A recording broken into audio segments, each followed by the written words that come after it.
মনে রাখবে ইফতার বেরোজাদারকে দিতে নাই। শুনছো? ইফতার বেরোজাদারকে দিতে নাই। বেরোজাদা যদি মুসলমান হয়, বালেক সাবালক স্বাধীন হয়, তাকেও ইফতার দিতে নাই। অমুসলিম তো দূরের কথা, কারণ ইফতারের জন্য যেটা বাজেট হয় সেই ফলটা আল্লাহ শুকরিয়া আদায় করে যে খোদা আমাকে রোজাদারদের জন্য তুমি উপযুক্ত করেছো। যেমন কোরবানির পশু আর এমনি সময় দুটোই তো আল্লাহর নামে জবাই হয়, কিন্তু কোরবানির পশুর ফজিলত আলাদা।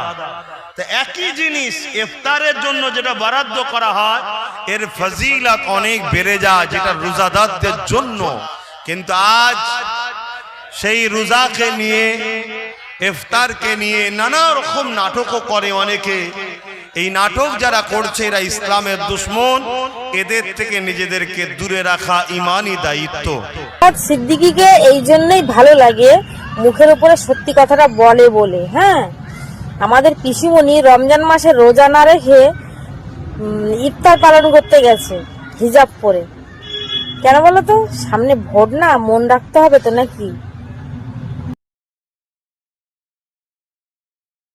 তাহলে আজকেও কেউ যদি অন্য জায়গা থেকে আগিয়ে এসে বাহিনী নিয়ে, টিম নিয়ে, আজকের আবু জেহেলরা যদি সেদিনের আবু জেহেলের মতো রোজার মাসও হামলা করতে আসে, আমার রাসূলুল্লাহ সাহাবারা আমাদের শিখিয়েছে পরিবার, সন্তান, মা বাপ, এলাকার ইজ্জত রক্ষার জন্য আমাদেরকে বদর যদি আবার হয় ডিফেন্সে নামতে হবে। রাজি আছেন তো নাকি? হাত তুলে রোজার মাসে বলুন, আছেন তো নাকি? এই জিনিসটা বুঝতে হবে। কেন তারিখে হাদিস এজন্য জানা দরকার। তারিখ আমাদেরকে জ্ঞান দিচ্ছে এই বিষয়ে, তোমার সামনে যদি কখনো এমন ঘটনা ঘটে, সেই ঘটনার সমস্যার সমাধান কিভাবে করবে তার সমাধানের জন্য পূর্বের ইতিহাসকে ফলো করো। শুনছেন তো? মাসেই আবার ইসলামের প্রথম বিজয়, জুলুমের বিরুদ্ধে মজলুমের পক্ষে, অন্যায়ের বিরুদ্ধে ন্যায়ের পক্ষে, গরিব খোদার্তদের পক্ষে, শোষণকারীদের বিরুদ্ধে যে লড়াই বদরে হয়েছিল 17ই রমজান সেই দিন ছিল। তাহলে একদিকে যেমন লড়াই করা হারাম, অপর দিকে ইতিহাসের প্রথম যে ইতিহাস আজও পৃথিবী শুনলে অবাক হয়। আমি একটু সংক্ষেপে একটু বলি নাকি, একটু ধরিয়ে দিই, সব জানেন আপনারা। আজও দুনিয়া অবাক হয়। একদিকে মাত্র 313 জন, আর একদিকে 1000-এর ওপরে, 1000 ওপরের বাহিনী যারা, তারা আসছে মক্কা থেকে। আর 313 জন যারা, তেনারা জানছেন নিজের মাতৃভূমি, নিজের পরিবার, নিজের সন্তান, নিজের আওলাদ কে বাঁচাবার জন্য ডিফেন্সে যাচ্ছে মদিনা শরীফ থেকে। ভৌগোলিক পরিস্থিতি বুঝবেন। কেন শয়তান মানুষ রূপে কিছু আছে, তারা আবার এই রোজার মাসটাকে টার্গেট বেশি করে। কেন? তারা জানে মুসলমানরা এই সময় তসবিহ, তাহলিল, নামাজ, রোজা, জিকির, আজকার, অন্য সময় যে জন ছেলে কোনো বদমাইশি করলেও রোজার মাসে একটু আল্লাহ আল্লাহ করে, একটু তসবিহ পড়ে, একটু মসজিদে ভিড় করে। কিছু মানবরূপী শয়তান আবার এই দিনটাকে সুযোগ নেয়। একটু ইতিহাসটা জেনে রাখা দরকার। কি আব্বা একটু জানানো দরকার তো? হ্যাঁ, একটু জানানো দরকার। কেন? মনে রাখবেন রাসূল সাল্লাল্লাহু এই রোজার মাসে শয়তানকে চিনজিল দিয়ে বাঁধা থাকে। শয়তান বাঁধা আছে তো কি হয়েছে? শয়তান তার চালা তৈরি করেছে না করেনি? যেমন টাটকা চালা তো মাঝে মাঝে আপনাদের এলাকা তো আসে, এটা বড় শয়তানের চালা। কথা বুঝলেন?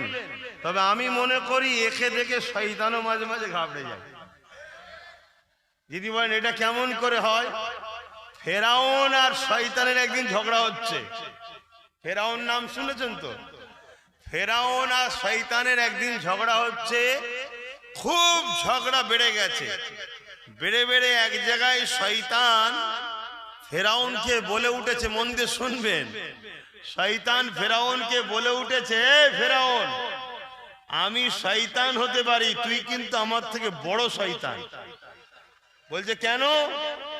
বলছে আমি এত বড় শয়তান হওয়ার পরও নিজেকে খোদা দাবি কখনো করিনি, আর তুই এত বড় শয়তান আনা রব্বুকুমুল আলা দাবি করেছিস, বড় খোদা দাবি করেছিস, অতএব তুই আমার থেকে বড় শয়তান। আমি কেন আগে কথা বললাম যে এই শয়তানকে দেখে শয়তানও টেনশন পায়? সেদিন ফেরান ডাইরেক্ট শয়তান দাবি করেছিল। আজকে তোমাদের এলাকার যে আবির্ভাব শয়তান, ও শয়তান নিজে খোদা দাবি করেনি, তার চেলাকে দিয়ে বলেছে আমাকে খোদা বল। বলেছে না বলেন? এজন্যই বললাম যে একে দেখেও মনে হয় শয়তান মাঝে মাঝে টেনশন পায়। কথা বুঝলেন তো? যাই হোক, এই রোজার মাসে একদিকে তাহলে 1000, আর একদিকে 313 জন, 1000 জন আসছে জুলুম করতে। মক্কা থেকে গাইজুয়ারি দিয়ে 430 কিলোমিটার অতিক্রম করে আসছে। উদ্দেশ্য কি? মদিনা শান্ত পরিবেশকে নষ্ট করব। শুনছেন?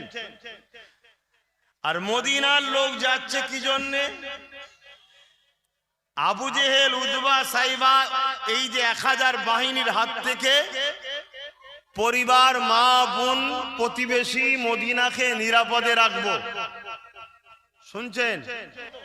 যেমন আল্লাহ আমার রসুলে পাককে কোরআন পাকে মুসা নবী রকিয়া শুনিয়েছে, ইব্রাহিম নবী রকিয়া শুনিয়েছে, অনেক নবীদের রকিয়া শুনিয়েছে, ঠিক তেমনি আমাদের জন্য বদরটা একটা শিক্ষার জায়গা, যে রোজার মাস লড়াই করা হারাম, কিন্তু সন্ত্রাস বাহিনীরা 1000 লোক নিয়ে মদিনার নিরীহ বাচ্চা, নারী, মুরব্বী মদিনার ওপরে হামলা করার যখন ষড়যন্ত্র করেছে, তাদেরকে রুকার জন্য রোজার মাসে সাহাবারা গিয়েছিল।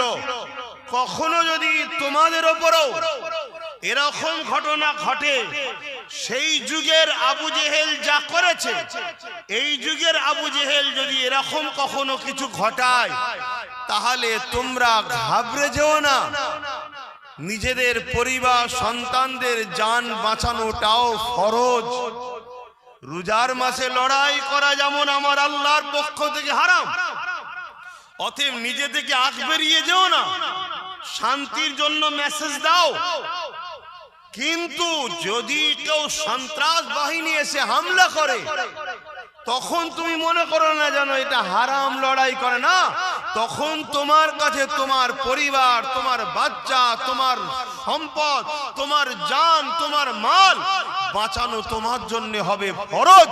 তখন তোমাকে সাহাবাদের সুন্নাত পালন করতে হবে। জোরে বলুন সুবহানাল্লাহ। এটা তো জানা দরকার বাপ। কেন? আমাদের মধ্যে কিছু মানুষ আছে, আমাদের মধ্যে কিছু মানুষ আছে, তারা সাপকে মারা পর্যন্ত আফসোস করে। শুনছেন তো? আছে কিছু মানুষ, মানে এত মায়ালু, এত দয়ালু, তাদের মধ্যে এই ধারণা ঢুকে গেছে, আরে সাপটাকে মেরে দেবো। কিন্তু ইসলাম বলছে আশরাফুল মখলুকাত তুমি আমি, আমার তোমার ক্ষতিকারক কোন জিনিস যদি হয়, সেই জিনিসের হাত থেকে জানকে বাঁচানোর জন্য ফরজ, তার জন্য তোমাকে প্রস্তুত যা নিবান নিতে হবে, এটা ইসলাম শিখিয়েছে। খুব ভালো করে শোনেন, ইসলামে জুলুম করা যেমন হারাম, ইসলামে জুলুমকে মাফ করা তেমন মজলুমের অঙ্গে অত্যাচার করা সমান। কি বললাম ও কথা বুঝতে পারছেন? ইসলামে এখন কথা একটু বোঝা কষ্ট হতে পারে, কেন পেটে খিদে তো, এজন্য জিজ্ঞেস করছি। আর এখন কথা বলাও কষ্ট।